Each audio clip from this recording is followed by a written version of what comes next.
collaborate to the speakers through our team.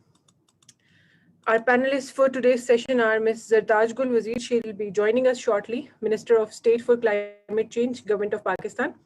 Mr. Sanjay Wahish, Director, Climate Action Network in South Asia, or CANSA. Ms. Maria Ross, Regional Portfolio Manager, Silk Routes at International Center for Migration Policy Development, ICMPD. Ms. Rana Rahim, Head ICMPD Pakistan.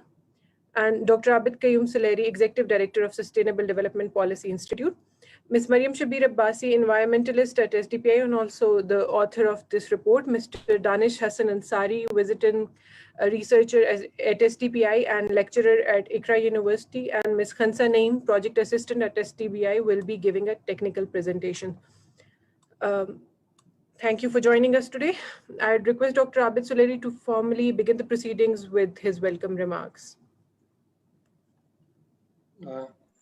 Thank you, Aisha. First of all, let me extend my warm gratitude for all the distinguished panelists and speakers for joining us today, and my appreciation for the STPI research team led by Ms. Mariam Shabir Abbasi for this very important work, which is, I think, first of its kind in Pakistan, climate-induced migration.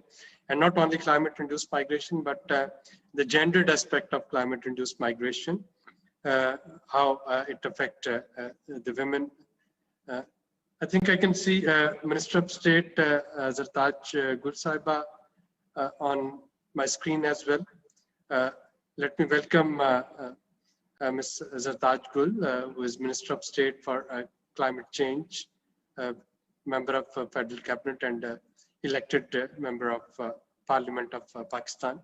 Welcome, Ms. Gul. Coming back to the topic today, this fieldwork was actually conducted before COVID, and I would say that whatever its recommendation and findings are, perhaps those are now more exacerbated due to the effect of COVID. But the trends, they still remain the same, that we need to understand the migration, climate-induced migration thoroughly. We need to think of some consensus building on some of the terminology and some of the definitions that we use, especially in a country like Pakistan or in a country like India or Bangladesh, the huge countries where some at times internal displacement, it can be as chaotic and as disruptive as international migration is. So we need to think of how we can bring this internal migration and climate-induced internal migration in our mainstream policy discourse. Amidst COVID, we also need to think of, while we are talking of social safety mechanism and we are talking of different fiscal stimulus, we also need to think that how we are taking care of people who are getting displaced due to climate change, and especially the women who are getting displaced due to climate change. In Pakistan, we had a record fiscal stimulus whereby government of Pakistan, they provided direct cash transfer to 15 million households. Now, improving the filter of approaching those target beneficiaries, if we can also include the climate-induced migrants in it, and if we can also include the women-led households which have to somehow leave their places due to climate, either due to temperature or drought or floods. So we need to bring them under the coverage of social protection and social safety nets. I'm also grateful for the support by ICMPD and the European Union to carry out this research. And I welcome the speakers from ICMPD, especially Ms. Maria Ross, Ms. Rana Rahim. I also welcome Mr. Sanjay Wahish, who is the regional coordinator of Climate Action Network South Asia. CAN, of course, has been an important partner in different climate change-related researches that STPI has been conducting so far. We also need to somehow rethink of expanding the scope of such studies from national to regional and regional to international level. But as I said, at first thing first, we need to agree on definition of migrants who are getting migrated due to climate-induced migration. And also making use of Ms. Rana Rahim's presence here, I would also like to flag another issue that ICMPD perhaps may like to look into detail, and that is in the context of Pakistan, where remittances have increased manifold, and that is, of course, contradictory to the prediction of the assessment of World Bank, which has warned of a 20% reduction in remittances the world over. In Pakistan, the remittances have increased, and we need to come up with an objective study to find out that whether this increase in remittances is due to the fact that Pakistan is receiving more remittances from its overseas diaspora, or it is due to the fact that during a pandemic, many households from abroad they shifted to Pakistan on a permanent basis, either due to layoffs or due to the fact that people, they were not finding it safe keeping their families with them.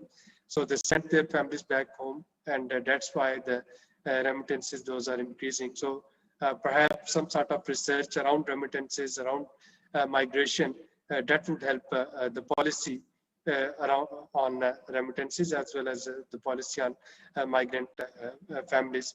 While Minister would be joining us, I can reassure the ICMPD colleagues, the CANSA colleagues, that in my capacity as a member Economic Advisory Council, Prime Minister's Economic Advisory Council, I'll try my level best to bridge research policy gap and take the policy recommendations of this research study at the highest forum where it can be discussed, and its recommendations can be taken up both by the decision makers as well as by the parliament.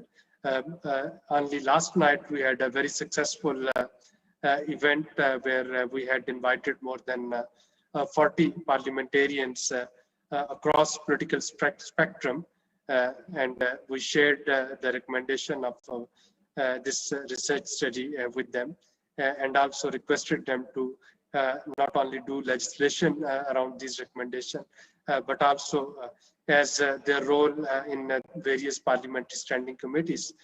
We requested them to invite and ask the relevant departments of the government to come and brief the honorable parliamentarians on some of the issues which would be raised by the research team. So I look forward to our future collaboration with ICMPD and with the European Union. Thank you very much. Thank you, Dr. Slurry, for your very concise welcome remarks, the brief overview of the situation, and very well-crafted suggestions. I request Ms. Mariam Shabir, Mr. Danish Hassan, and Ms. Khansa Naeem to present the report. Thank you, Aisha. Okay, I'm taking start with the introduction. Climate change has triggered the existing poverty disproportionately impacting both men and women. The impact of climate change varies across gender as being influenced by societal structures. The uniform impact of disasters has never been observed. The literature reveals that climate vulnerabilities are more frequently observed in poor marginalized groups, for instance, women, due to their weak social status and weak adaptive capacity, are more severely affected by the climate extremes.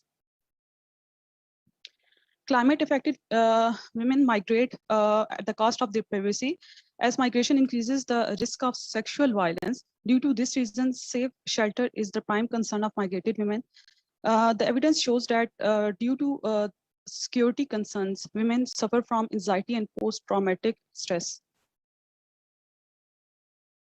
Based on extensive literature review, we have selected two districts. The first one is Tharparkar from Sindh province, and the second is district Muzaffargarh from Punjab province of Pakistan. And these both districts have repetitive episodes of floods and droughts. We have used qualitative research method. Data was collected from both urban and rural area of both districts before COVID. At least 10 FGDs from each urban and rural area of both the districts were carried out. Each FGD contained 15 to 20 disaster-affected women of age group 20 to 50 years. The total number of female migrants from district Muzaffargarh were 91, and the total number of female migrants from district Tharparkar were 129. This map is showing our study sites from both districts. In district Tharparkar, our areas were Kundri, Mehari, Bajir, Sangar, Kundri, Mirch Mandi, while in district Muzaffargarh, our urban area were Mohalla, P. Bukhariwala, Talkot, Taleri, and on rural side, we have covered Ajabarain. We have found out three types of migration under this study. The first one is permanent migration, the second is temporary migration, and the last one is seasonal migration. In case of permanent migration, women migrate permanently along with their family from original area of residence to destination area. In Muzaffargarh district, most of women were involved in the permanent migration after 2010 floods. While in Tharparkar, women migrated permanently to urban areas. In case of temporary migration, migrants of both sides, after staying at different locations, return to their original area of residence. This is observed as most repetitive trend. In Muzaffargarh district, migrants stayed at mosques, shrines, schools, and sometimes at raised piece of land, which they called Tiba in their local language. They stayed there from 15 to 3 months, 15 days to 3 months. In Tharparkar, migrants stayed at different locations near their original area of residence. And when it comes to seasonal migration, in Tharparkar and Muzaffargarh, it occurred from March to June. Migrants move to near one urban sites where they find some temporary work. And then for the remaining period of year, they live in the original, in their native areas and engaged in agriculture activities. This figure is showing different types of driver, which are considered by disaster-affected women and family before making decisions. And these drivers include political drivers, social, economic, environmental, and demographic drivers.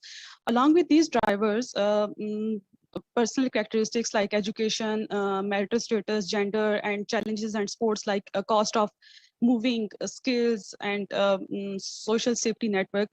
These were also taken into consideration for making decision of migration. Thank you. That's all from my side. For result, I would request Ms. Mariam Shabir to proceed presentation further. Thank you, Khansa, for setting the stage for me. I'll move on to further results and discussions. Yes. So first area is related to women and health. Health is area which is women is most affected when it comes to climate-induced migration. In Tharparkar, of course, as Khansa told that it was drought, and in Muzaffargarh it was floods. So I will share a bit of stories before sharing stats. This one is from Raju. She is 34 years old from Sangar, Tharparkar, Sindh.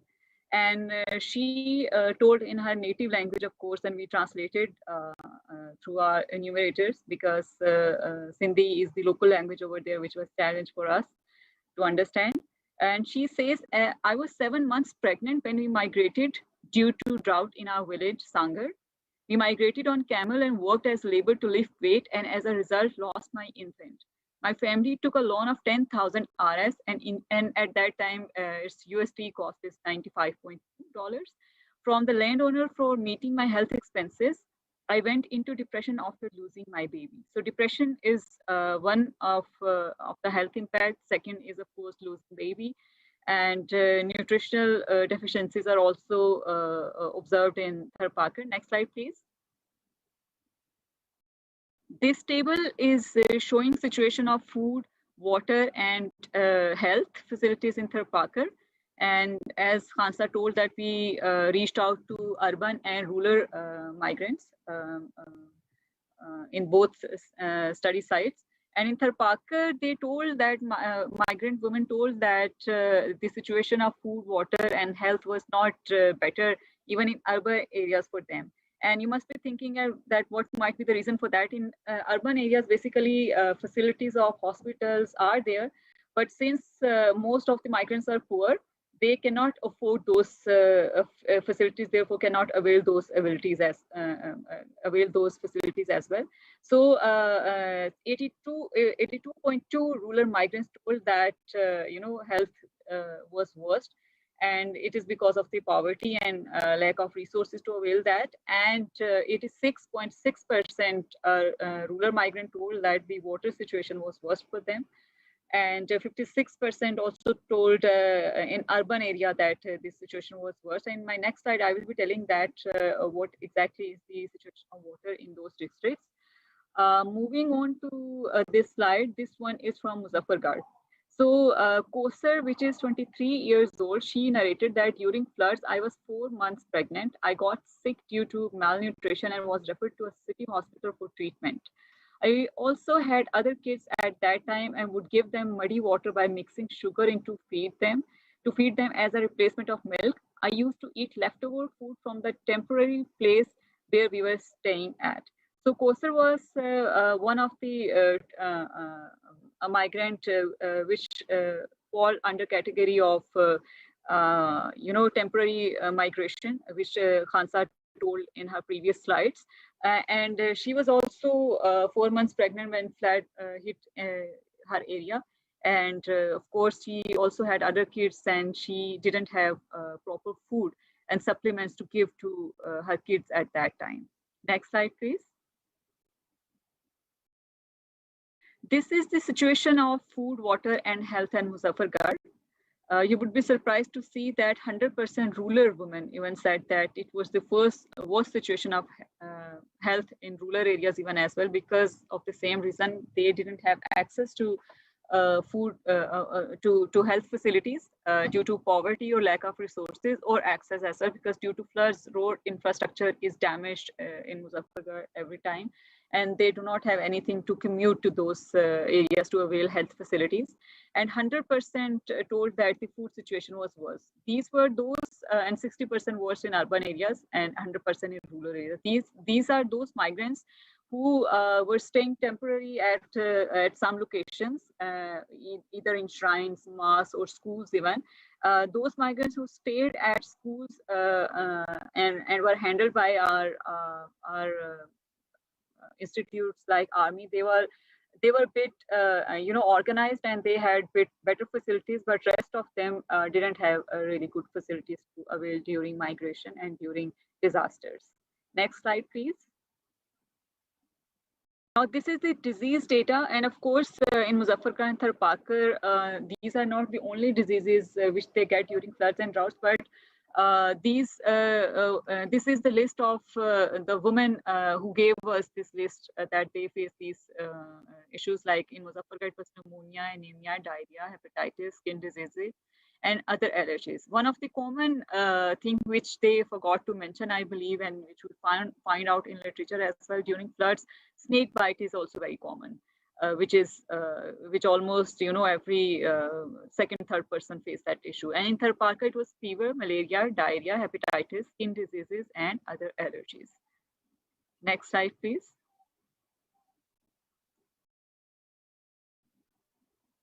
Now, second outcome is the social roles and responsibility. And I'll quote in the form of story as well. This is the picture of Dimi, who is 45 years old, and she's from Maluk Mahad, Tharparkar, Sindh, Pakistan. She stated that when we had to migrate due to drought, my husband got sick. At that time, I had no money for his treatment, so I had to took 15,000, which is $142.8 of loan. In order to repay the loan, I had no work at a kiln for 4 years, where I was paid Rs 400 per 1,000 bricks. So this story tells that, due to their vulnerabilities and lack of skills, they migrate from one location to another location and avail whatever job they get, despite having not that skill. So 15,000 is very minimal amount, $142. It is very minimal amount, and to repay that amount, which she took for the treatment of her husband, she had to work at a brick kiln for 4 years. And when she came back to her original area of residence after so many years, her original house was damaged. So she took loan again to rebuild that little hut, and she was paying loan in the form of working on the field of the landlord in the original area of residence.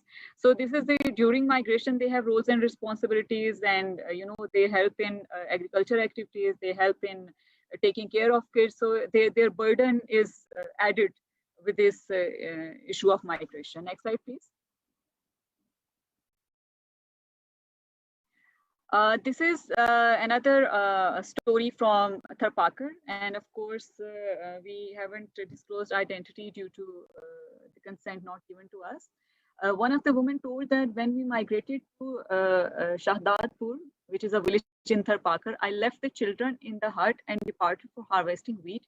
Meanwhile, the children were playing outside when a motorcyclist hit one of them and injured them. We borrowed money for his treatment from the landlord. So this is the burden of responsibilities that a woman went out to harvest wheat, and she was having a little kid from his age, I can recall, was between 3 to 5 years, and he was playing outside his home and he was hit by a motorbike. So this is kind of day-to-day tensions they face.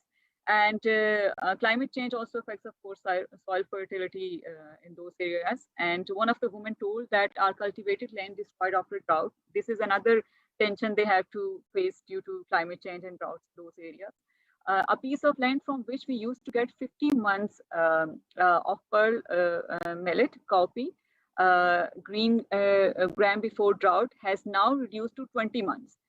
This is how the fertility of land due to droughts in those areas has affected, and the productivity has declined. We do not cultivate our land as we don't have the knowledge to make the barren land fertile. We are not sure whether seeds will grow or not after getting soil fertility. So that's where I think they need training, that how by adopting simple practices they can improve soil fertility in those areas, but with the passage of time, of course, that will decline also. Next slide, please.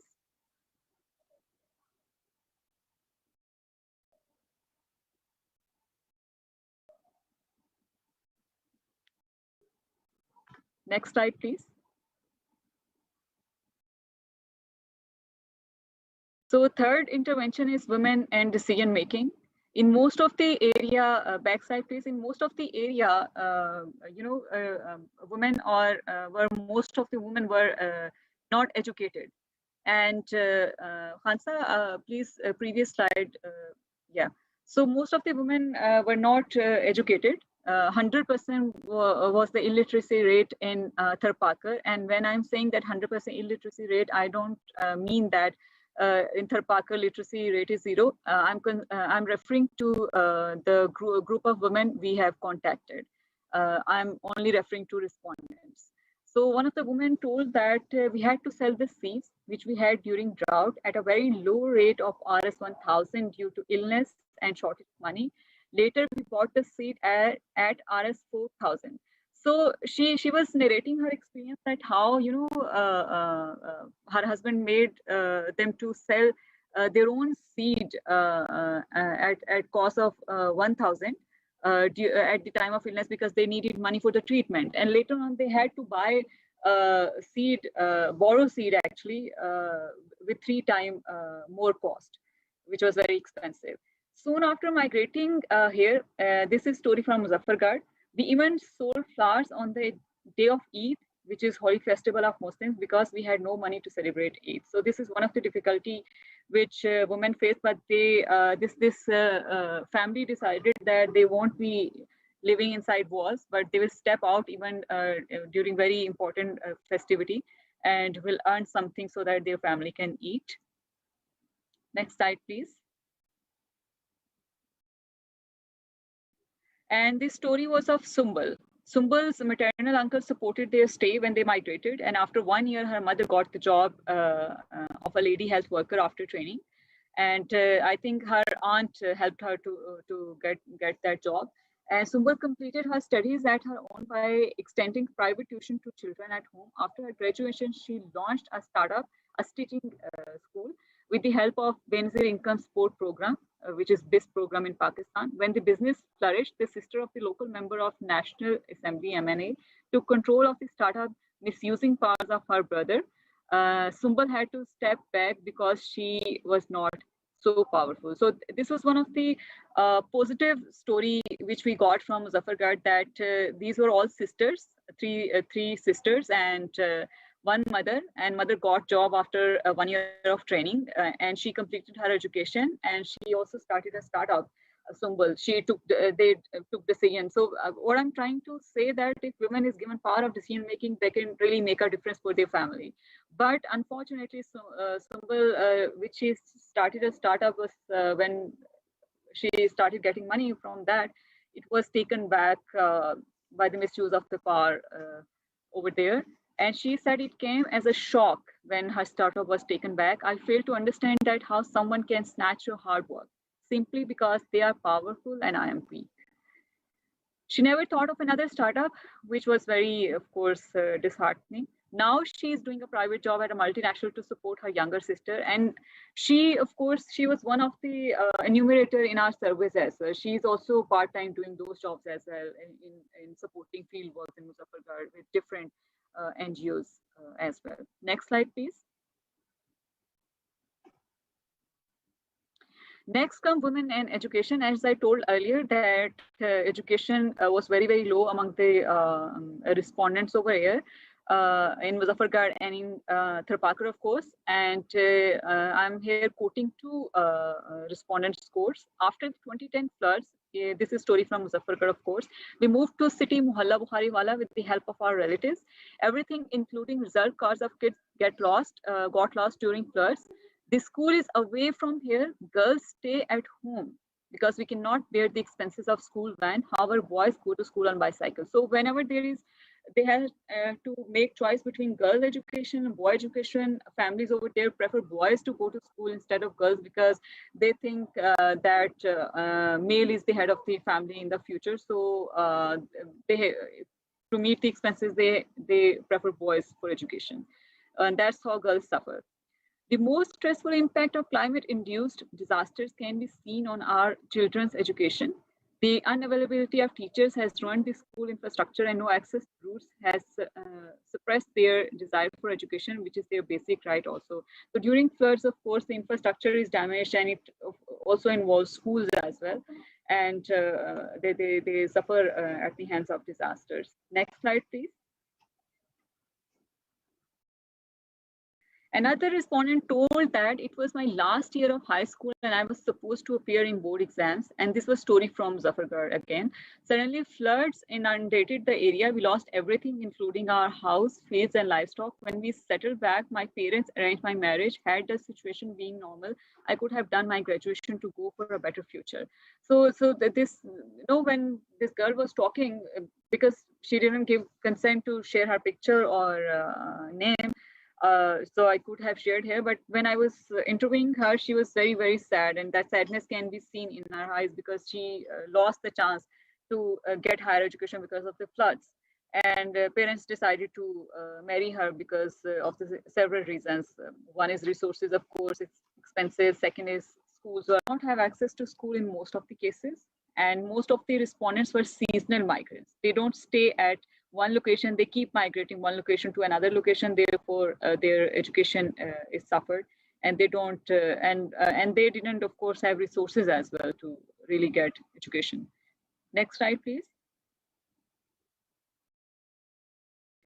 Another major issue is women and safety, especially during floods. Privacy of women is greatly compromised. In Muzaffargarh, one of the respondents told that floods and droughts made us vulnerable in all possible aspects. We had so many challenges to face, but the worst part was that we had no privacy during our temporary stay at various locations. Many people who apparently helped us later raped our daughters. This happened in Muzaffargarh, and unfortunately, people who came for the help, they mixed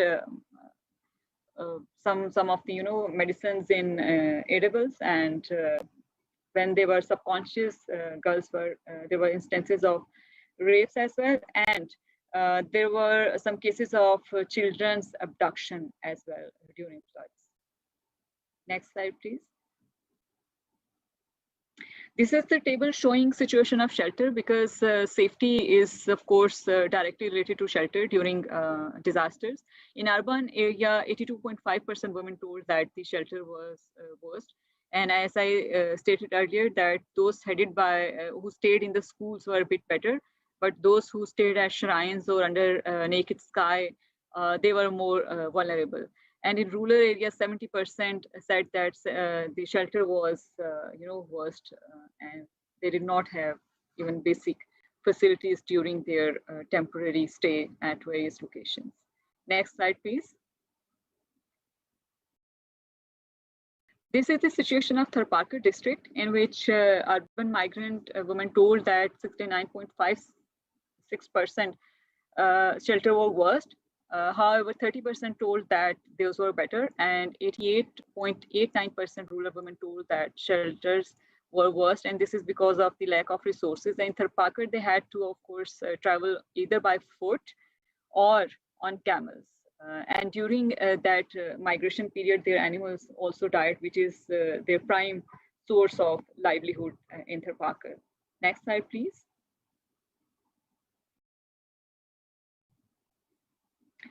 Now comes women in water. Too much water in Muzaffargarh due to floods and too little water due to drought in Tharparkar, both are, problematic. In Tharparkar, 79% of women told that they had to drink brackish water. And under even normal circumstances in Tharparkar, there is issue of water availability, and it is brackish water, of course. And it is unfit for drinking, but they are drinking because they don't have any other option. During FGDs conducted with women, it was revealed that communities are consuming brackish water, of course, and that has a level of arsenic and fluoride. This, of course, we took from the literature, where another researcher cited that there is this issue of arsenic and fluoride, which affects bones, joints, and dental problems of women and men equally. Water unavailability also causes problems for agriculture, of course. Monsoon is the peak season to harvest in Tharparkar, where agriculture is highly dependent on monsoon rain. Since women and men lack capacities to store water, they do not really have resources and training and capacity to store water whenever there is little rain in those areas. Therefore, their crops are damaged due to droughts in the area. Next slide, please.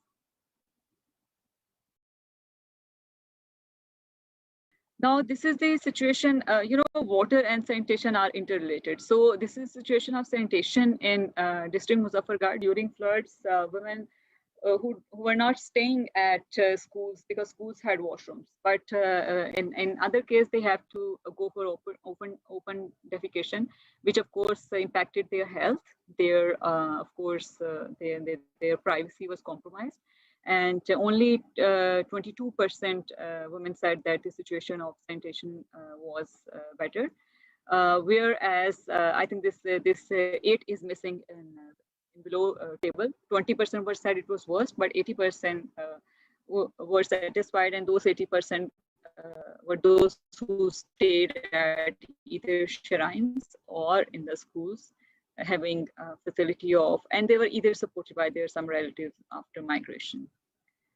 Next slide, please. Next slide must be covering situation of sanitation.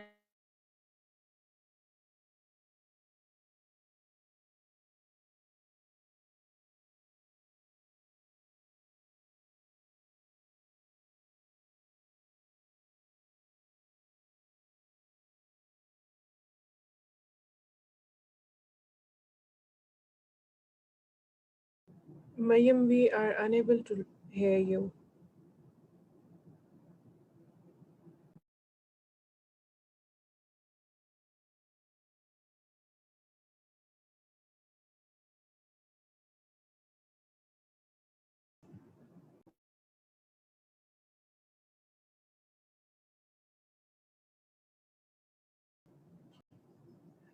Adnan, can you check what's the problem with her mic?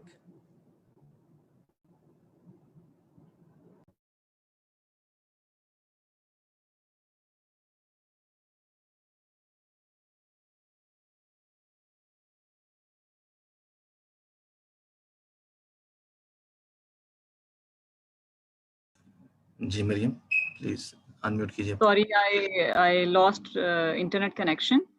So I had to, yes, this is now full screen. So I was telling the situation of Tharparkar district, which is 88.89% respondent told that the sanitation situation was worst, and 21.74% told that situation was better. And this is, I believe, data from rural area. Next slide, please.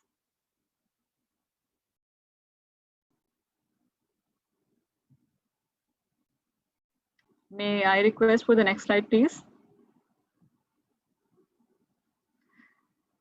Yes, so I can't really see. Yes, now it is in bigger. So in our methodology, we used problem tree analysis with female groups we reached. So this is problem tree analysis from Muzaffargarh, Punjab. You can see that roots are giving direct and indirect links, which has some impacts on the above areas of tree. And those are, of course, impacts. So this is migration tree from the group we contacted in Muzaffargarh. As you can see that no availability of water is one of the cause to migrate, and no availability of water means more either more rainfall in the form of floods. Even in that case, water is not available to drink, and it causes muddy water. Then floods, of course, is another cause, and no education means long distance, schools damaged due to floods, and lack of resources, which is poverty. So you can see a lot of reasons directly and indirectly connected to the decision of migration. Which you can see in the above areas of tree. I think this is a bit technical, so I would leave this and move on to next slide, which is, of course, again problem tree analysis from district Tharparkar. And this is also have direct and indirect linkages, which have some impact on the above areas of trees. And one of the impact, no access to food, which ultimately lead to malnutrition, sick children, pregnancy loss, depression. Then our shelter issues had privacy issues, added responsibilities, sickness, and water fetching. They had to travel long distances, and they have to ignore kids, and they get hurt. And then borrowing money is another, which leads to labor and conflict issues domestically. So these are some of the causes and impact of migration from Tharparkar district. Next slide, please. Now is the part of recommendation, and for that I would request Mr. Danish Hassan Ansari, who happens to my husband as well, to please.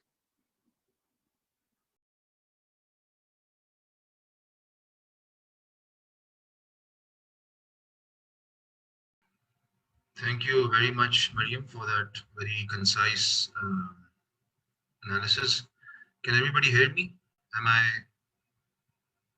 audible to everyone? Yes. Yes, Danish. Okay. So I will be discussing the policy recommendations based on the research findings from these areas of Tharparkar and Muzaffargarh. Some of you might know that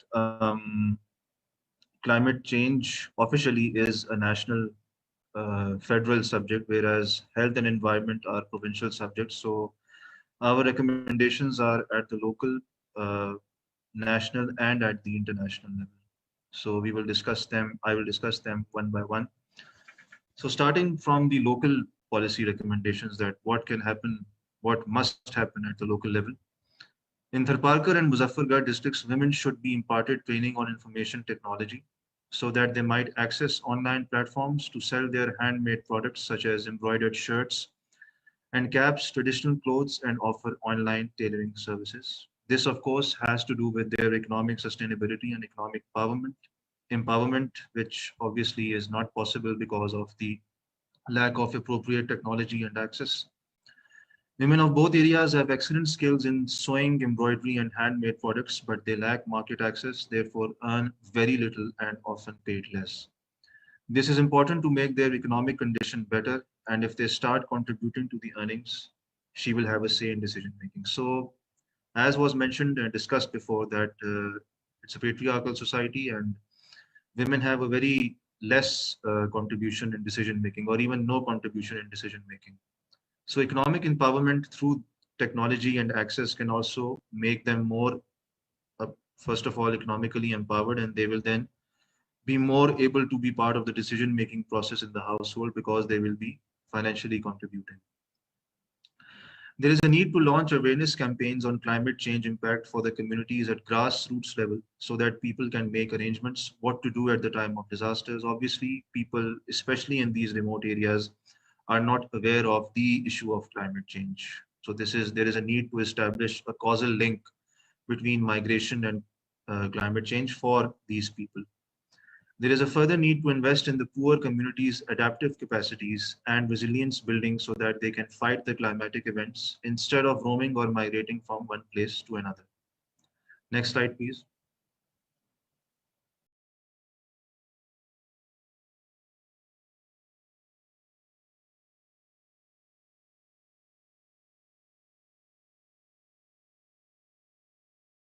May I have the next slide, please?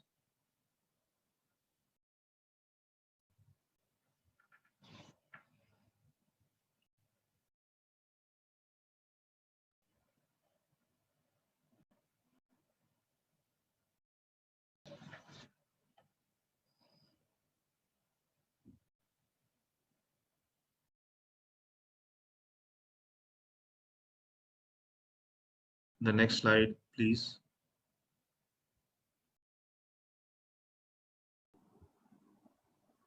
It is actually next slide. I believe there is some delay at your end.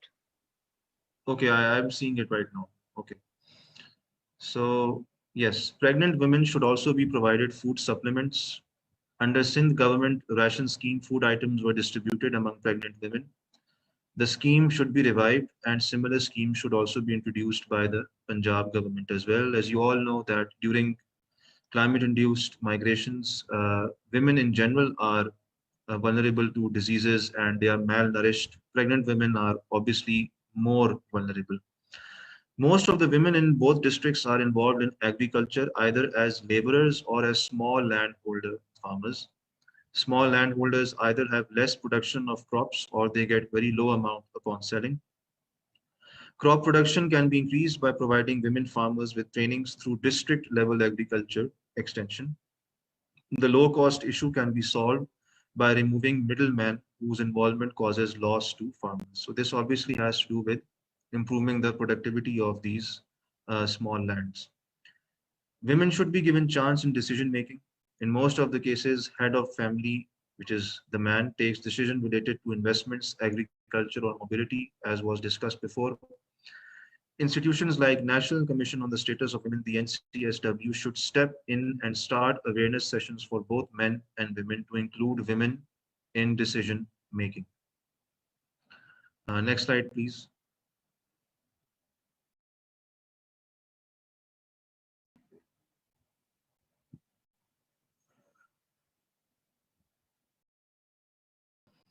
Now coming to the national level policy recommendations. Currently, linkages between climate change and migration displacements are missing from the government policies.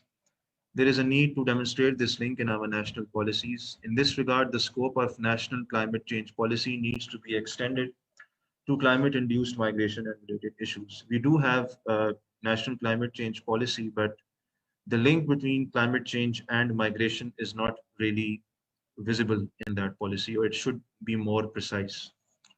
Moreover, the government should invest on the projects which can improve mobility between urban and rural areas. This will improve connectivity and will make mobility of women and men less painful during disasters. The National Disaster Management Authority, which is the NDMA, should develop a long-term plan which may overcome the impact of climate change communities during disasters. There is a need to devise plans and strategies to build community resilience. So now, as it is mentioned, at the national level, NDMA, the National Disaster Management Authority, is the prime institution for managing disasters. So obviously at the national level, the NDMA's role is also very important. Next slide, please.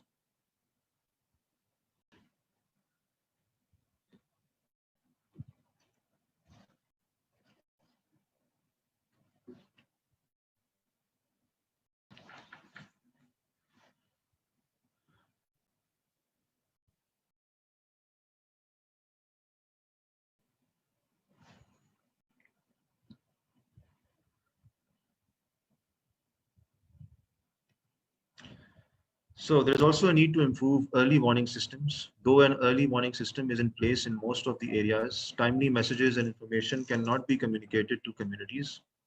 Local methods such as announcement through mosques, SMS service, and radio should be used to inform people about floods. Information should readily be available in local languages at district, tehsil, and union council level.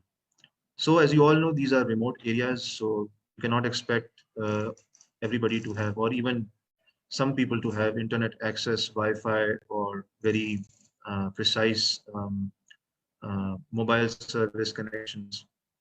So then the local methods of communication, they should be used to inform people about flooding, like mosques, radios, uh, communicating to people in their own languages at the tehsil and union council level.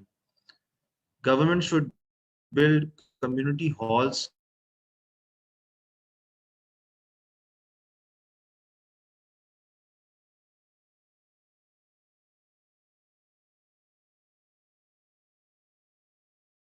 during climate change induced migrations are very vulnerable.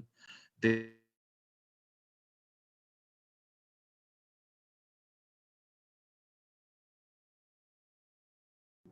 I believe there is some sort of a disruption in your connection.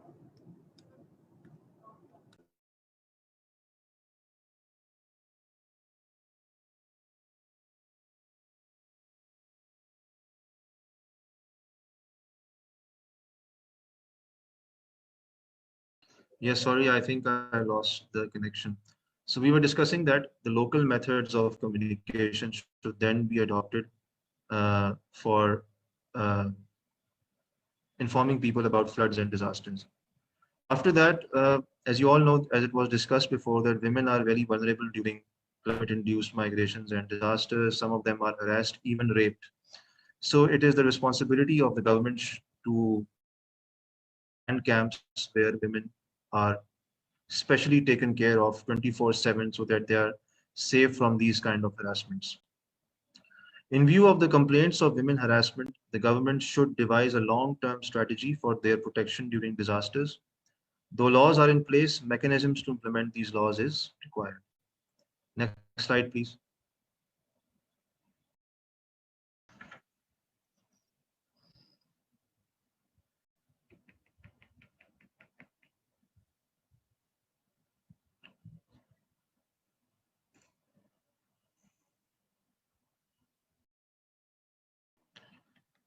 So, women need sanitary pads during disasters. This special need is greatly ignored, which causes a lot of stress among them. Such topics are taboo in our society, which make women more vulnerable. Sanitary pads is a very taboo issue all over Pakistan, let alone in these remote areas. Women, obviously, they need these sanitary pads, but they are unable to communicate this issue openly to a random person. And when they are unable to, they feel stressed, they go into depression, it leads to hygiene issues. So obviously, such people should be in place with whom these women can communicate, and they should be sensitized about the issue. Moreover, women suffer from depression, trauma, and anxiety due to climate-induced disasters. NDMA and Ministry of National Health Services regulations and coordination should together devise a long-term health plan for women. Trauma counseling sessions should be organized after disasters to build their resilience.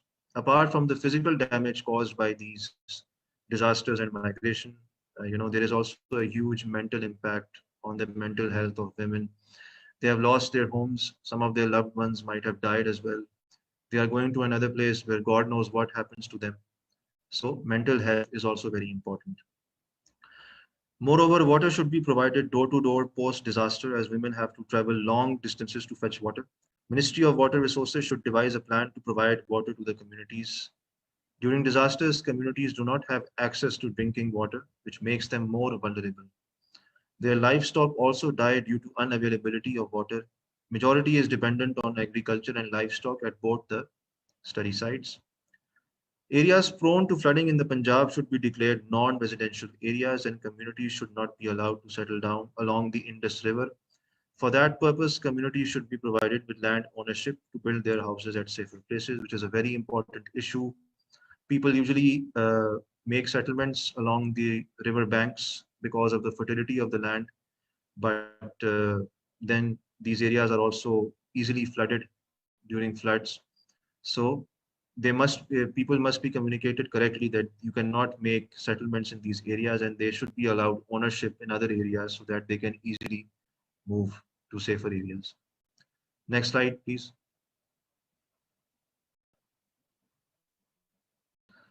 Now, lastly, the recommendations at the international or regional level. South Asian countries are more vulnerable to climate change.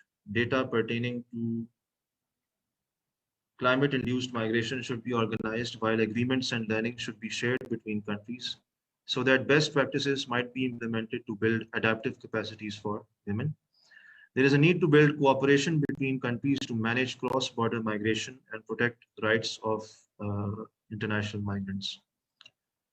There is a need to share data between countries related to weather stations and water levels in shared rivers to improve early warning systems and protect communities from the devastating impact of flooding. This point is very important in the context of Pakistan and India, as we share rivers with each other.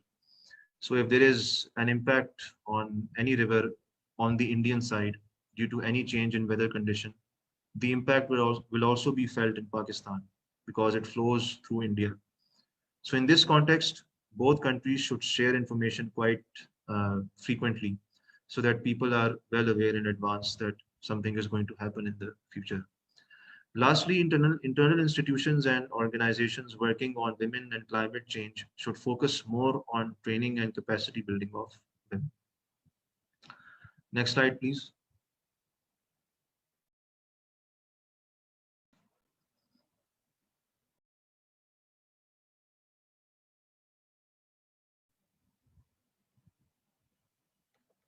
So now Ms. Mariam Shabir will give some concluding remarks of the report. Thank you, Danish, for presenting some of the recommendations which were at local level, some at national and regional level, and some were at international level, keeping in view the severity of the issue at all levels. Now this study, coming to the conclusion, this is cites multiple repercussions of climate change impacts on the rural and urban women, of course, as we presented a while ago. Loss of livelihoods due to frequent floods or droughts give rise to migration in multiple directions, which has both negative and positive outcomes. As I shared one of the story of Sumbul from Muzaffargarh, which had positive outcome in some of the cases, people get a chance to make their lives better, but in most of the cases, due to the unavailability of skills or lack of skills, I must say, and lack of resources, the impact counts negative. Owing to extreme weather events, women are affected differently as they do not have access to natural resources, doesn't own land. Of course, they don't have that much rights, and I'm talking again about respondents our study, have added roles, are unhealthy and poor, and do not have adaptive capacities which compel them to migrate. According to the study's finding, women along with family migrate due to environmental, social, economic, political, and demographic drivers, which my colleague just shared. The types of migration include temporary, permanent, and seasonal, And in case of Tharparkar, most of the migrations were, of course, seasonal. And in case of Muzaffargarh, when we particularly consider flood of 2010, most of the migration was permanent. Next slide, please.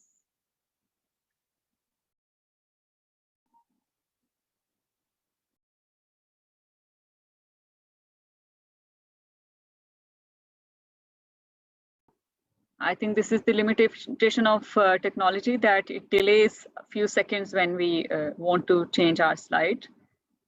And this was all from our team. For contact, we may be reached at mariam@sdpi.org. And we have answered some of the questions, and more can be posted in the chat box. And now I would hand over the discussion to my colleague, Ms. Aisha Ilyas. Thank you, Mariam, and congratulations to you, Khansa and Danish, for conducting this study on a topic so little explored and so often neglected. And hats off to you and your team for personally visiting and interviewing these women in those difficult and far-off areas. I would request Ms. Maria Ross for her remarks on the topic now, on the report. Yes, thank you very much. I believe that my colleague Rana is going to talk before me, but I think because we come from the same team and work on Pakistan issues together from different perspectives, it doesn't really matter. I wish to thank the speakers before me because the information that you have provided, representation of research, really gives a valuable and informative presentation, and also helps us put the wider context and this discourse on migration induced by climate in the context of Pakistan.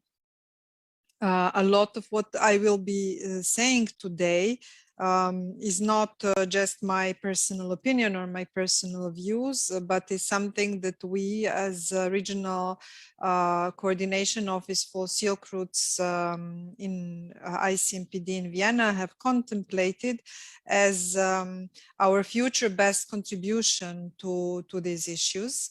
And to addressing climate-induced migration and related issues in Pakistan and in the Silk Routes region in general. So you will be probably hearing also some of the repetitions of the things that we raised at other events we had that were focusing on climate-induced migration in South Asia. And most notably, I think the recent one was the Budapest process meeting on the topic, where some of you have been in attendance as well. The research that was presented today, and I really want to thank for a thorough and engaging and very interesting presentation. It was conducted as a part of a project, regional project titled the South Asia Migration and Climate, implemented in 3 countries, Afghanistan, Bangladesh, and Pakistan. And in Pakistan in particular, our implementing partner was SDPI. It was implemented under the EU-funded project called Improving Migration Management in Silk Routes Countries that ICMPD is in charge of implementing and managing.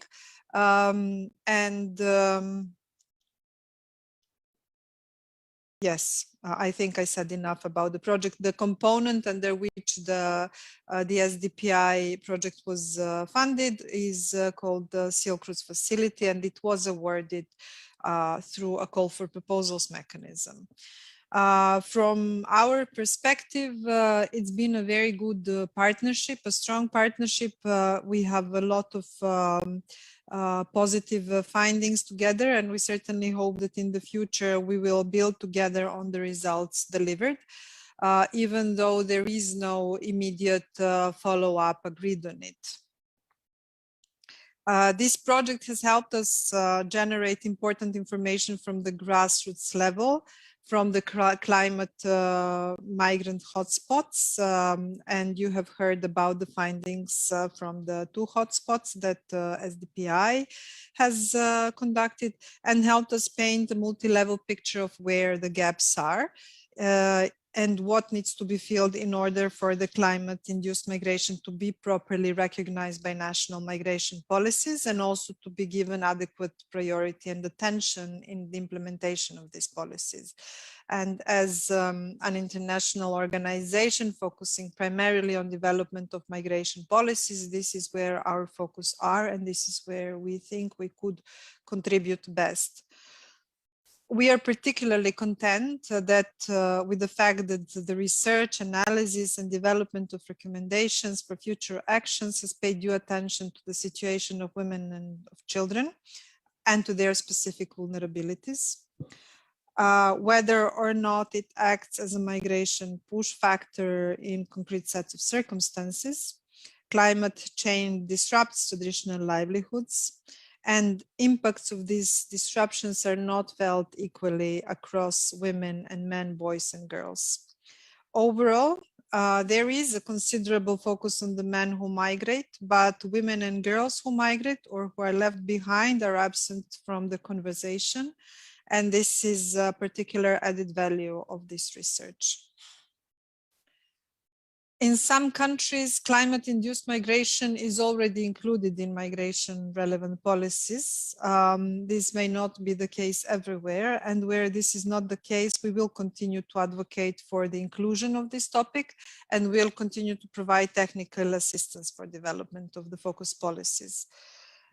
And the objective is for the relevant policies and strategies to establish a clear link between climate change and migration, with focus on migration resulting from the long-term effects of climate change, and not only on displacement as a result of a natural disaster. I'm not saying that the second one is not relevant, it is very much relevant, but there is also a need for a focus on the first one as well, meaning migration resulting from the long-term effects of climate change.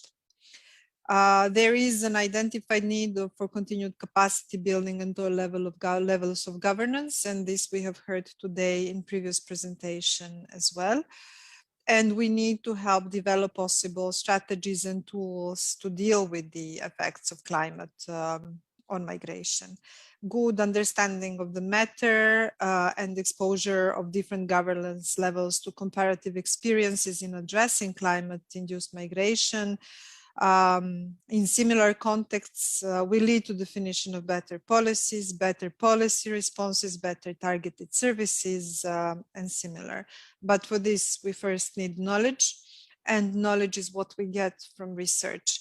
And in our discussions on climate and climate-induced migration so far in the region concerned, the lack of knowledge and lack of data was the primary concern. So we are very happy that with this research we have contributed to filling this gap a bit, and we hope that this we will continue to work to ensure that this information fits into the development into policy development processes and also in policy implementation processes. Now, the policy development and capacity building are never separated, and they need to be coupled also with awareness raising among affected communities. And this was also raised today at a couple of points. Communities need stronger awareness of the impact of climate. They also need to understand what are the future projections in this regard, so that then they can make timely decisions. And climate change mitigation and adaptation measures need to be tailored to the context of specific communities. Communities also need education on environmental sustainability and community-based resource management as a way of preserving and managing natural resources. The ways climate-induced migration affects women and other vulnerable groups need special consideration in all of the potential interventions considered above, and should be reflected throughout. South Asia and Pakistan within South Asia is one of the most vulnerable and disaster-prone regions, and at a high risk of climate change and associated impacts. And despite this known fact, there was not enough information, and there is still not enough information on migration and the resulted sufferings of the communities who are forced to migrate. Within the Silk Routes Regional Coordination Office of the ICMPD, we will take this as one of the priority areas for our programs in the future, and we will continue to support our partners in government, in civil society, and in communities to define and implement responses that will address the needs and identified vulnerabilities. I thank you for inviting me to talk to you and with you today, and also for a very, very strong presentation that you have delivered previously. Thank you very much. Thank you, Ms. Ross. We are grateful for the thoughtful participation and support in identifying the problems of our vulnerable communities, particularly women, which they are facing due to climate change migrations. I'd now take Ms. Rana Rahim, Head ICMPD Pakistan's comments on the report. Thank you very much. And thank you also for inviting me to the launch of the report on climate-induced migration. I'm very pleased to be here. And also, as Maria pointed out, the collaboration with SDPI has been very positive, and I'm honored to have collaborated with SDPI on this.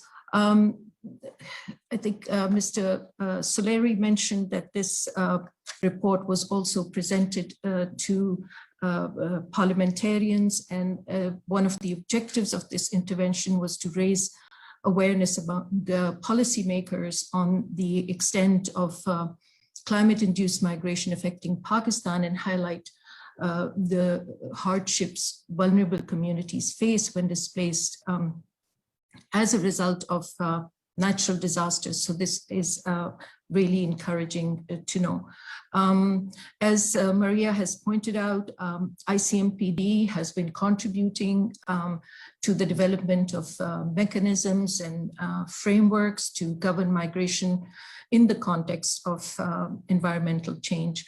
And in the Budapest process, which once again Maria mentioned, the environmental drivers of migration and ways to address them through international cooperation is one of the priority areas of this dialogue. And this particular dialogue, the Budapest process, is something that ICMPD serves as a secretariat for. It brings together 53 countries, countries of origin, transit, and destination together, as well as several international organizations to discuss migration-related issues. And as my colleague pointed out, efforts are made to translate the political commitments and the priorities identified by this through this dialogue into concrete actions on the ground. Also, we're very pleased that Pakistan is an active member of this forum. So in addition to that, as you know, ICMPD has collaborated with SDPI on this, and this study conducted in Tharparkar and Muzaffargarh, the presentation is not only comprehensive, the study, its findings are not only comprehensive, but also quite valuable, and we feel that this is something that we can build on in the future. It would definitely contribute significantly to a more nuanced understanding of this issue. The findings of this study show that both the process and the outcome of climate-induced migration are highly gendered. We know from this report that the negative impacts of climate change are uneven. They're disproportionately impacting poorer and more vulnerable communities, particularly women and girls.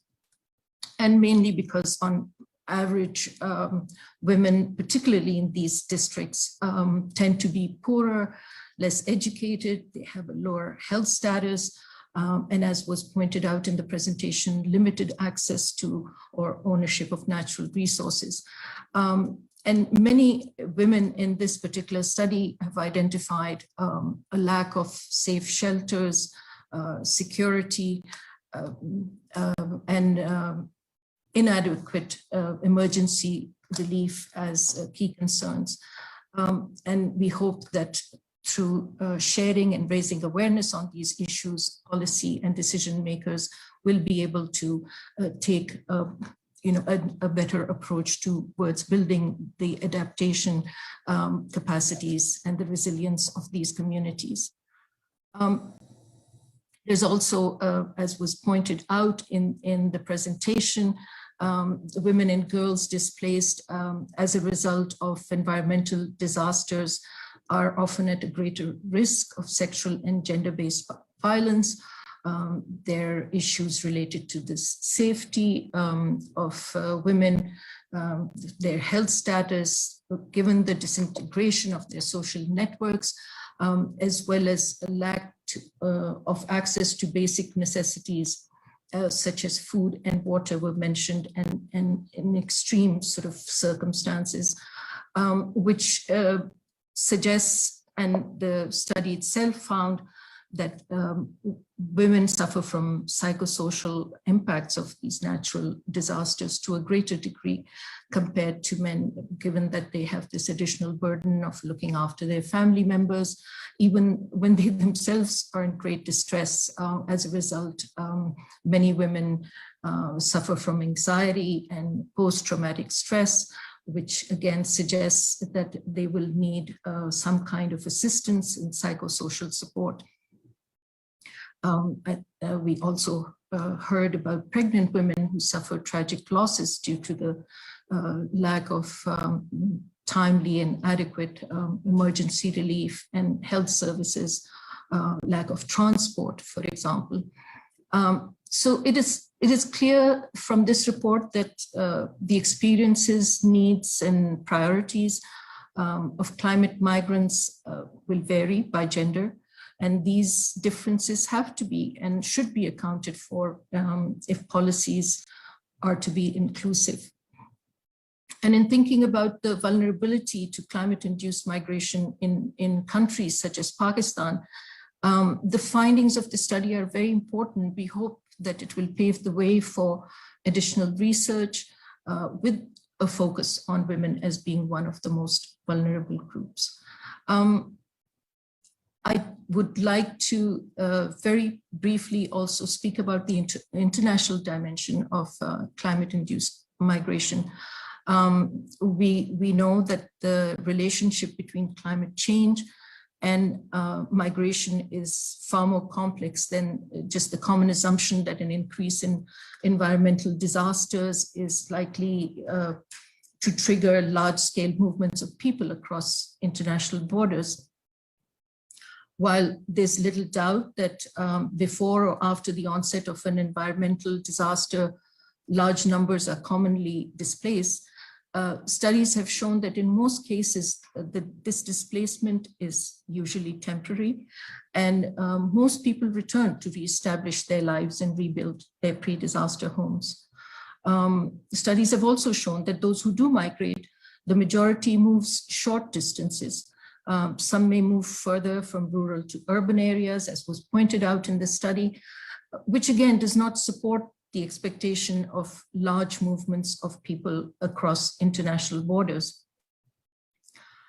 Nonetheless, there's a need for international recognition of the large-scale displacement caused by climate change and natural disasters, and a better understanding of its dimensions and a willingness within the international community to tackle it.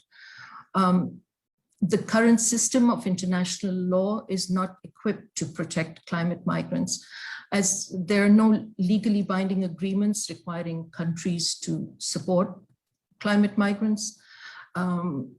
While climate migrants who flee these unbearable conditions resemble refugees, and what we've heard in the report is particularly concerning, but the legal protections provided to refugees do not extend to climate migrants. And Mr. Suleri mentioned the definitions, and at this point, they're often referred to or designated as environmental migrants and do not have the same legal protection that, say, refugees do. But as their numbers grow, it's going to become very difficult for the international community to ignore this kind of a challenge. And the positive thing is that within the international community, there is a realization and a desire to find out more and to see how these issues can be addressed. I would just like to very quickly refer to a recent study that was undertaken by ICMPD for the EU Parliament, which examined the nexus between climate change and migration. Migration as a strategy to cope with climate change was also explored. And this report concludes with recommendations for the European Parliament. And I'll just mention a couple of the recommendations that I believe are relevant here. The report recommends the development of a coherent policy to address migration in the context of climate change. It suggests strengthening assistance to countries particularly affected by environmental disasters. It also recommends promoting the development of tools and policies in areas of the world most affected by these events, including through technical and financial assistance. And it also recommends that the EU Parliament push for forward-looking EU asylum and migration policies, which take into account climate change and natural disasters.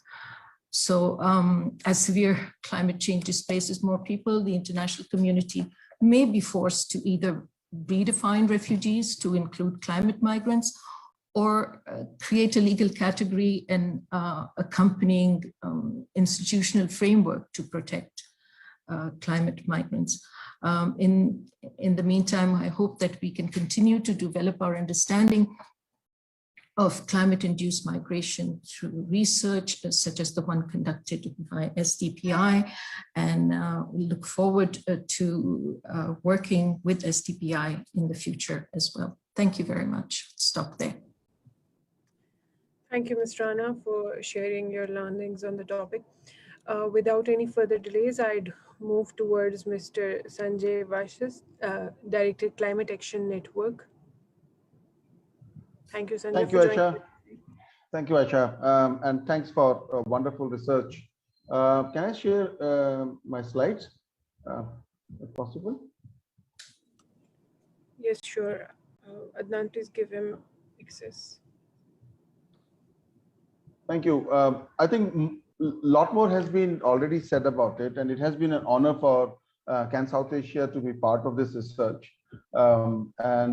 This partnership with SDPI, ICMPD has certainly built a program within region.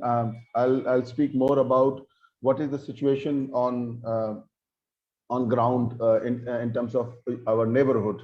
Well, of course, there is Pakistan, but then there is a neighborhood also. I just answered an online query also that, you know, when there is a fire in the house, it's either the people who stay in that house or the neighborhood. That's the first response, and that is why we have to look at this problem from that perspective. So basically, same work has also been carried out. In fact, for CANSA, it's a 6-country program, all India, Pakistan, Bangladesh, Sri Lanka, Nepal, and Afghanistan, and regional work also. And we are pursuing to the next level also. But if you look at South Asia in terms of development challenges, it's around 1.7 billion people living in the region already facing higher temperatures. We all face that, of course. This is the summer going on, and most extreme. And summer is very extreme. Now the monsoon is going to be very extreme. We have seen cyclonic activities in Arabian Sea, Nisarga this time that hit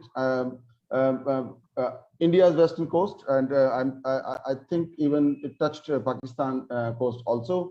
Natural disasters has forced almost over 18 million people out of their homes in 135 countries, out of which 1.3 million people are displaced in India only. And let me tell you, in some of the projections that we did as for our regional report, our assessment is that if the way we are, we are mitigating greenhouse gases globally, or the way we are implementing adaptation or making effort to build resilience, we are looking at almost around 62 million people going to be displaced by 2050 in South Asia. That's the gravity of situation we are looking at, and we can't handle it. In fact, 11 million people were displaced in 2010 when Pakistan's industry were flooded, and I think 1.1 million households were damaged.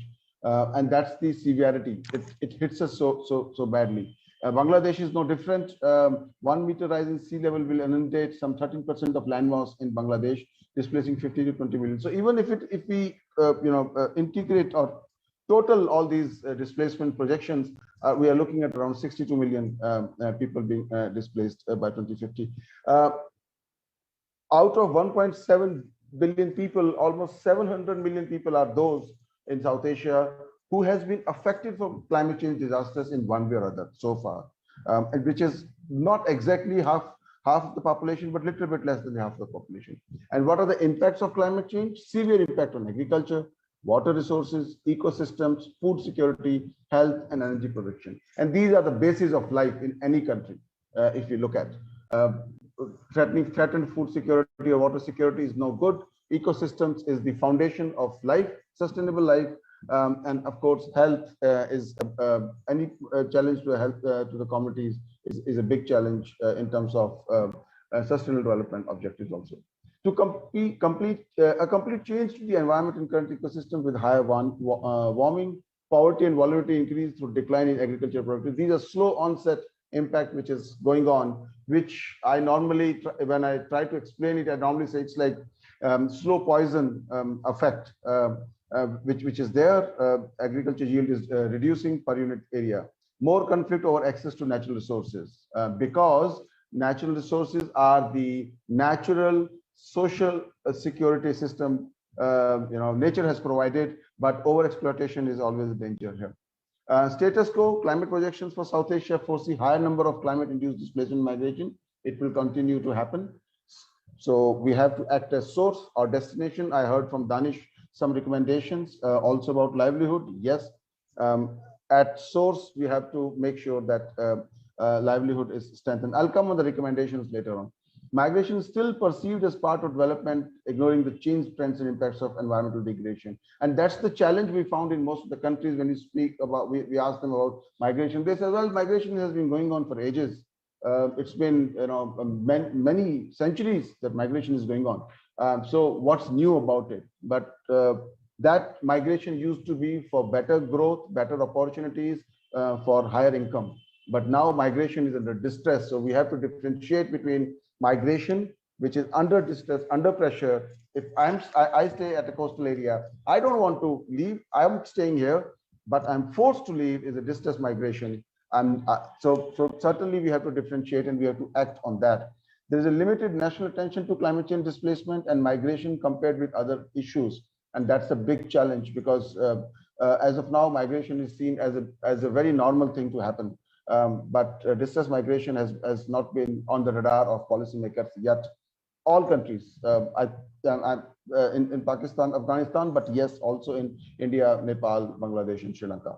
Climate change-related displacement migration is not sufficiently recognized, and that's a challenge. I heard from Rana Rahimji about the definition that we need to have clarity on. Yes, we have that gap as well, and that need to be worked on, and all countries need to recognize those definitions, technical definitions, which would ensure that legal or social protections, legal protections especially can be framed in South Asia. The most vulnerable communities migrate mostly when pushed towards destinations, towards the area where they think that they will be able to survive. Trapped population want to migrate but have no resources to do so, and women and children are one stakeholder of trapped population. If you look at the impact of migration displacement on women and children, they are trapped population. Even if they want to migrate, they cannot. Women and children particularly vulnerable to climate migration displacement. They rarely migrate on their own. Most are left behind when men migrate in search of food and income. We heard similar situation in the case studies presented by Mariam. And yes, it's same in all countries.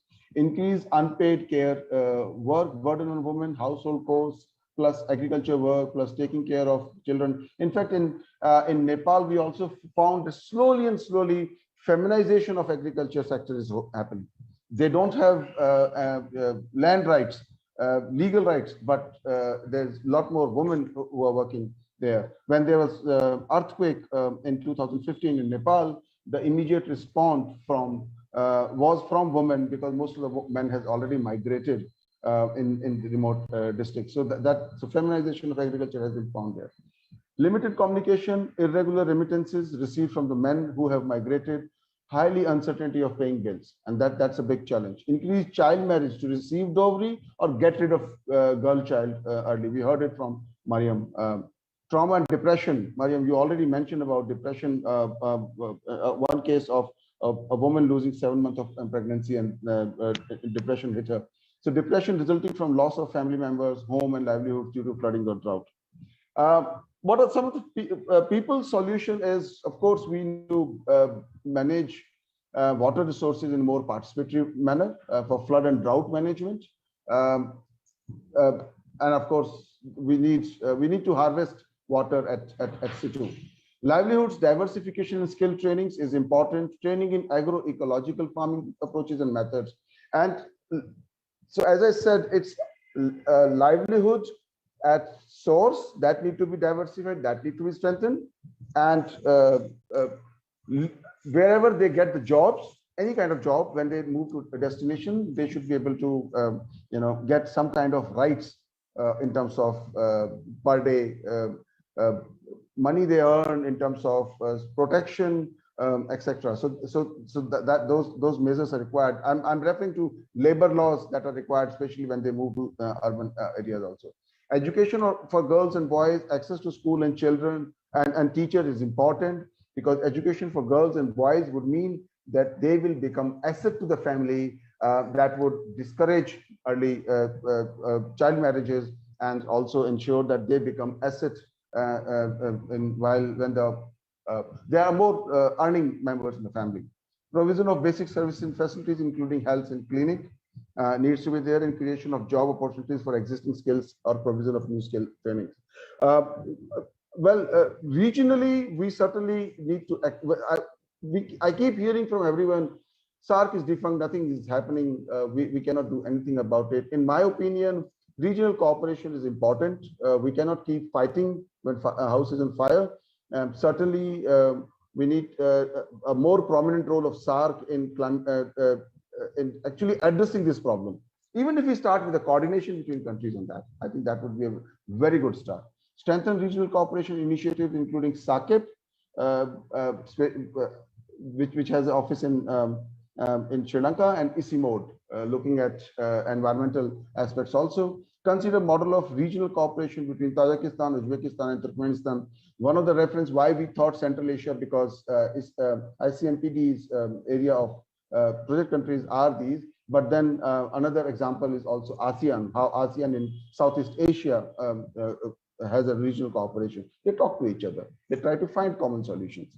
Regional fora should develop, agree, and implement on common policies, codes, and responses. Codes and responses and common policies are important.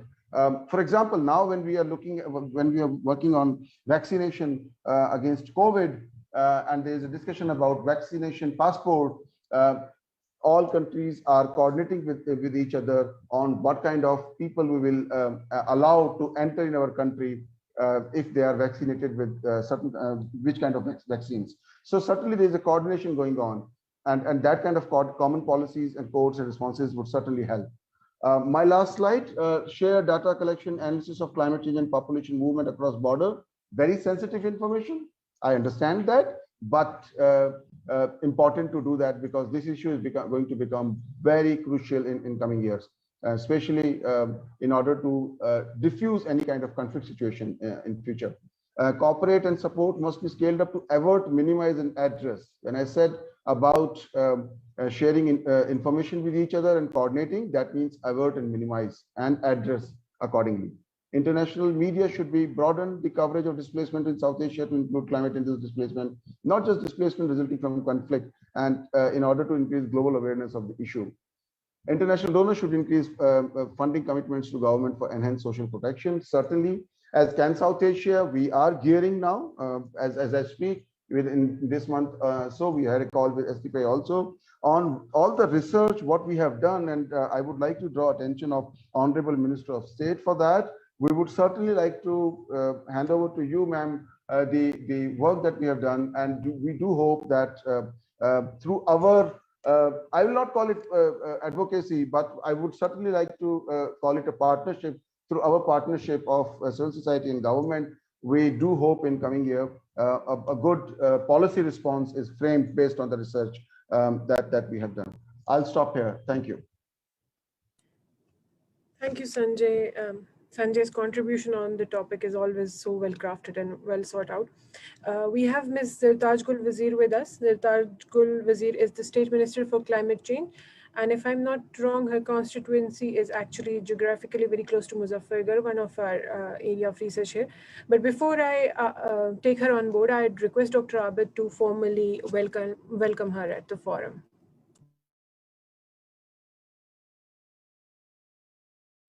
Dr. Abid, your mic is mute.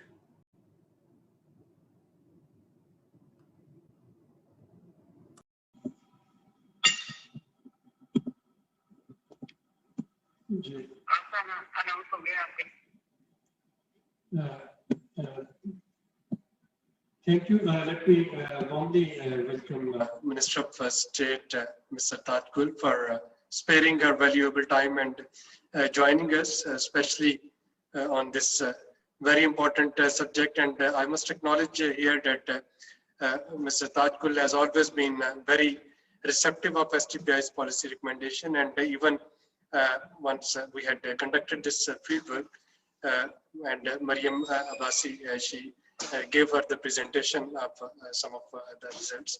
So thanks, ma'am, for your patronization and for your belief in evidence-based policy making. Should I start now? Yes, please. Okay. Thank you, Aisha. Thank you, Mariam, and thank you, Hassan, and all of the participants here, especially the STPI, Abid Sulari Saab. It's my honor to be here. Just for the record, we have a budget session going on, and anytime Prime Minister Imran Khan can address the House, and I will run back there.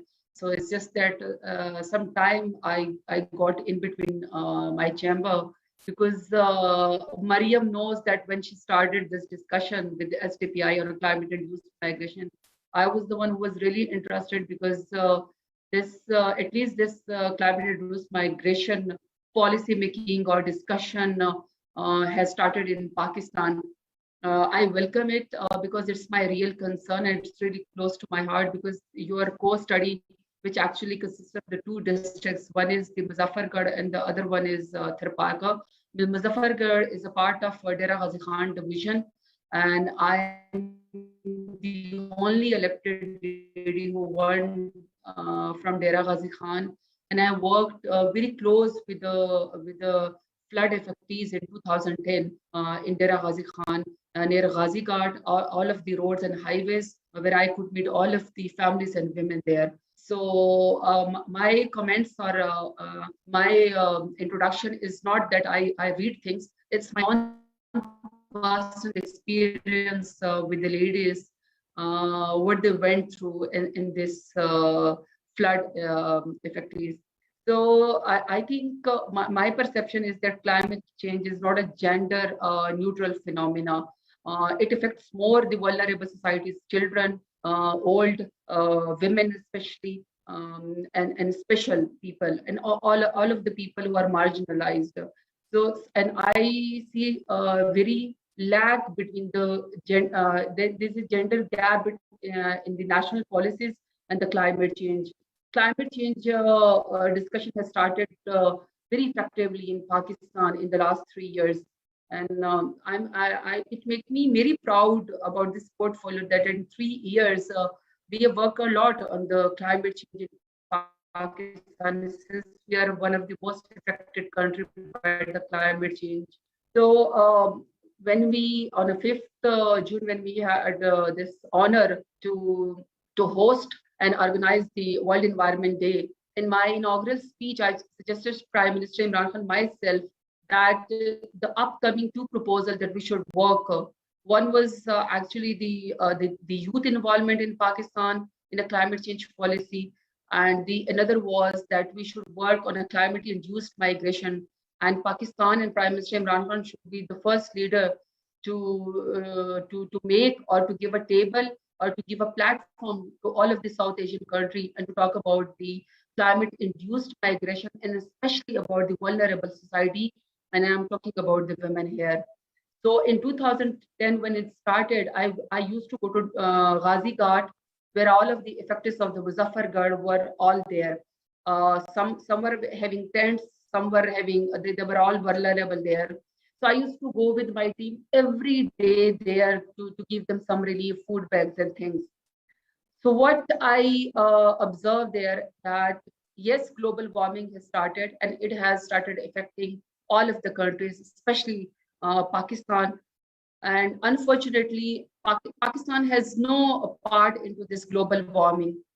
But we are not only affected by its impact, but our daily life and our personalities, our set of mind and everything is actually, and even our total family is affected by this climate change. And we have to understand those countries who are the reason of the global warming, and due to them, the climate changes are there. And we have all this disaster coming in Pakistan and even in the South Asia.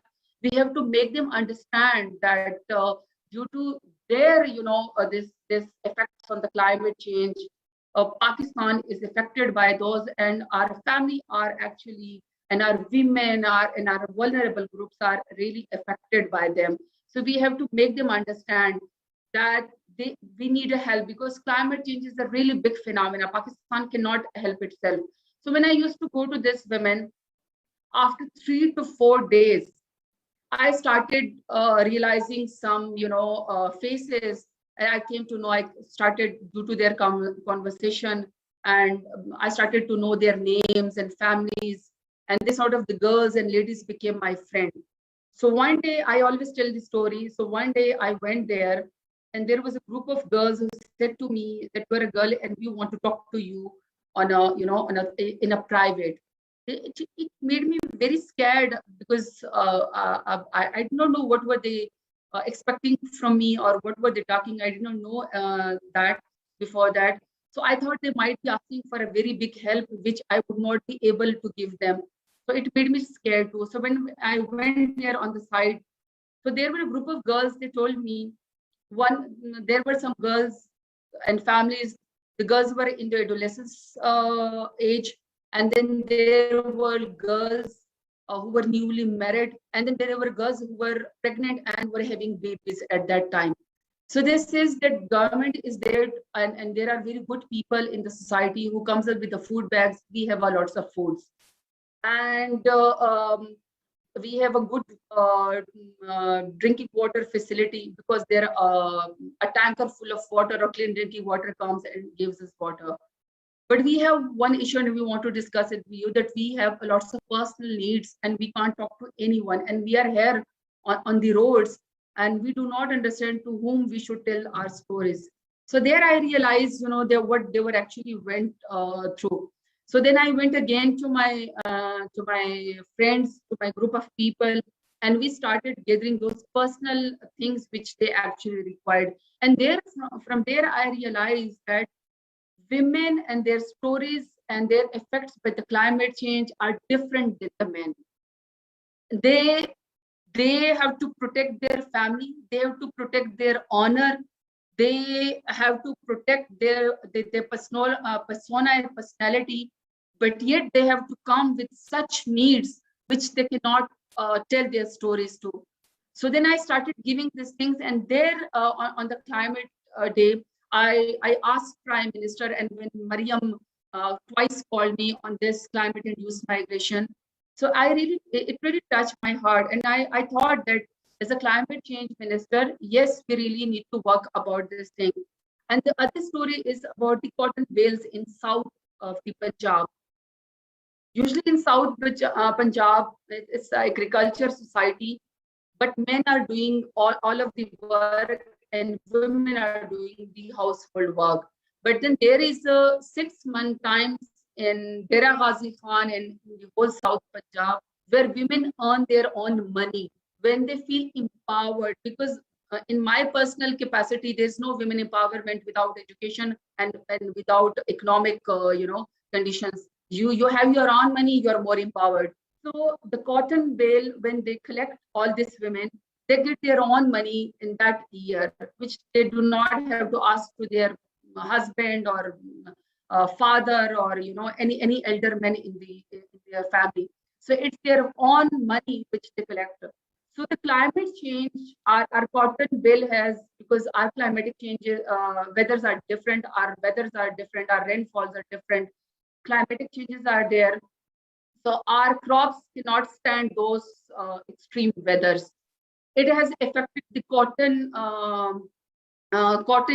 in Pakistan, but the most effect which I know it has affected our import and everything, and even export and textile. But the most it has affected it actually women in South Punjab, because they are deprived of their own personal money which they used to have in the whole year. So two factors. One is this flood, which is women are more vulnerable there, and their personal needs are different from the men. And the second one is that they, being a agriculture country, it has really affected the capacity of women where they could collect their own money in the season. I've read all of the STPI work and all of the recommendation they actually gave on the national and international level. Some of them I really liked. I like to talk about them. The one is that there is a need to demonstrate the link between the national policies in regard of the scope of the national climate change policy needs to extend to climate-induced migration and related issues. I think my first work should be after this STPI, a climate-induced migration report. I should be the one to initiate that to extend actually the climate change policy of 2012 and to put this climate-induced migration as a part of the national climate change policy of Pakistan under my ministry, and it should especially address the issue of the women and all of the vulnerable groups. This I recommend, and this I'll reinforce in my climate change ministry. This I promise. And on the STPI, on any national level or international level, you will see that it has become part of the climate change policy. This I promise.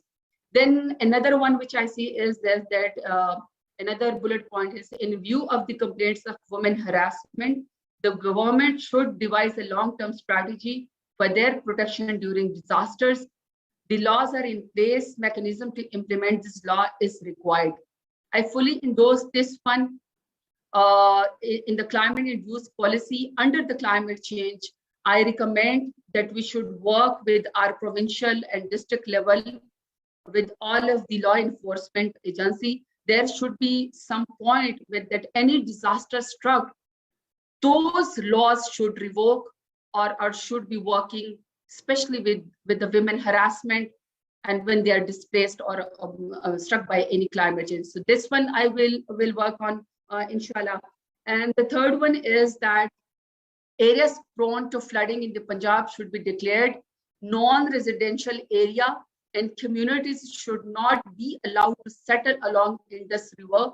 For that purpose, communities should be provided with the land ownership to build their house at the safer place. I think it's a very valid point by the STPI. I think it's a very valid point, and the people in the communities and family which I'm referring in 2010 affected by the flood, which was a super flood by the UN.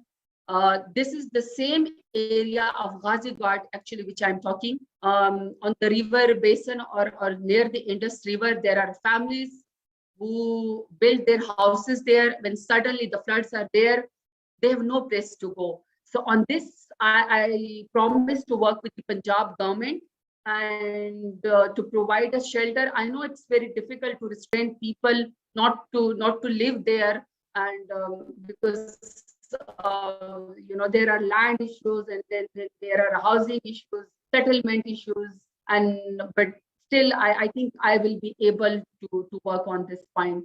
And then there's another one in the regional and international one. The regional, which I already proposed to Prime Minister Imran Khan, and he really took it seriously, that on the South Asia, Pakistan should be the first one to introduce a platform to a climate-induced migration of South Asia. Pakistan should take a lead, because Pakistan is one of those countries too. Pakistan should take a lead, and we should build some platform to connect all of the South Asian countries who are affected by this all climate-induced migration. And on the international institution, I think I already said on this platform that climate change is a very huge phenomena. It's larger than life. One country or one sector of community cannot deal with it, cannot cope with it. And especially Pakistan needs help for that.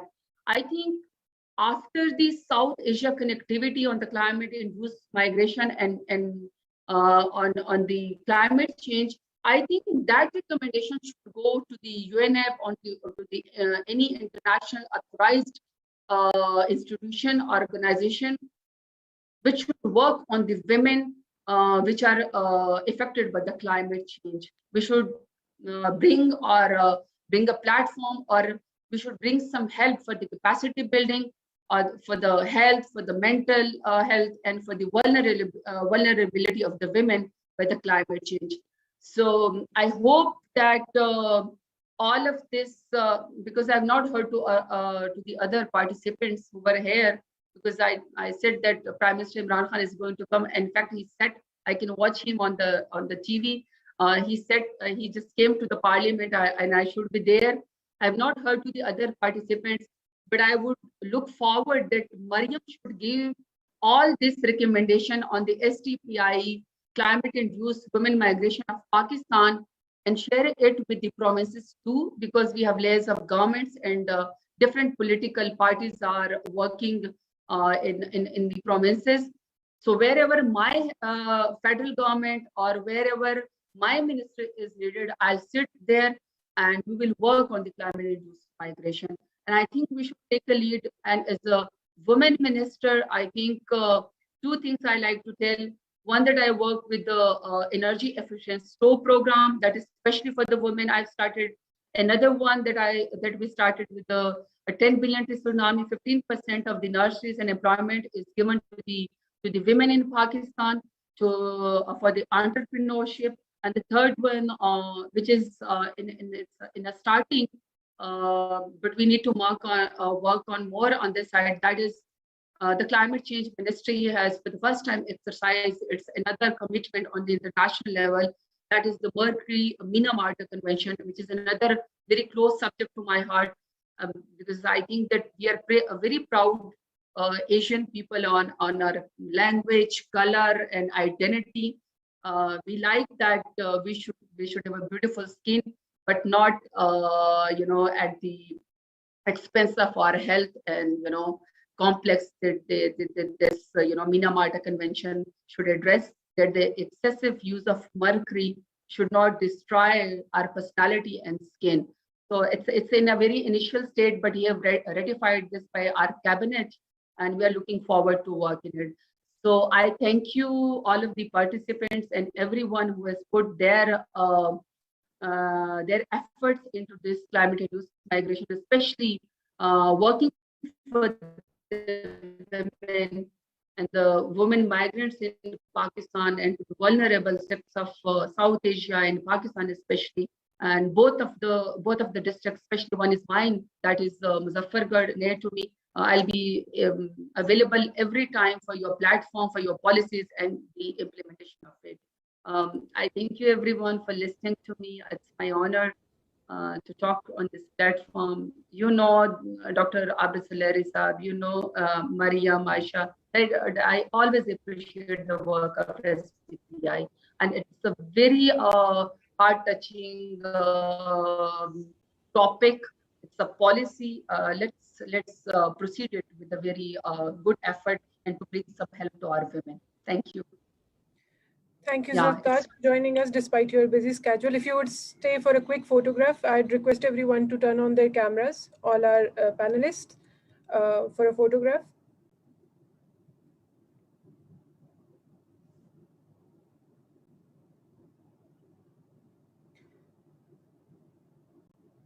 Miss Rana, okay. Yeah. Thank you. Thank you. Thank you. Bye, Lai. I would request Mariam for closing remarks now.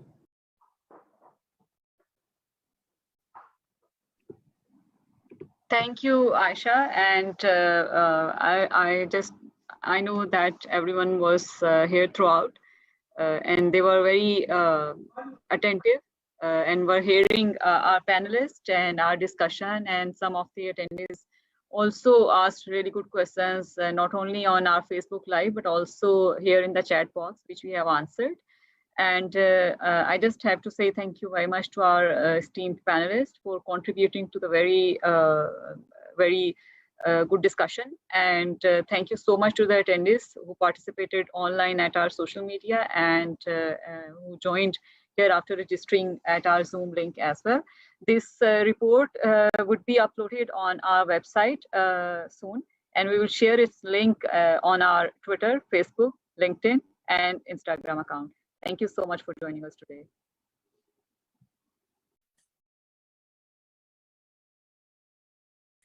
Thank you, Mariam.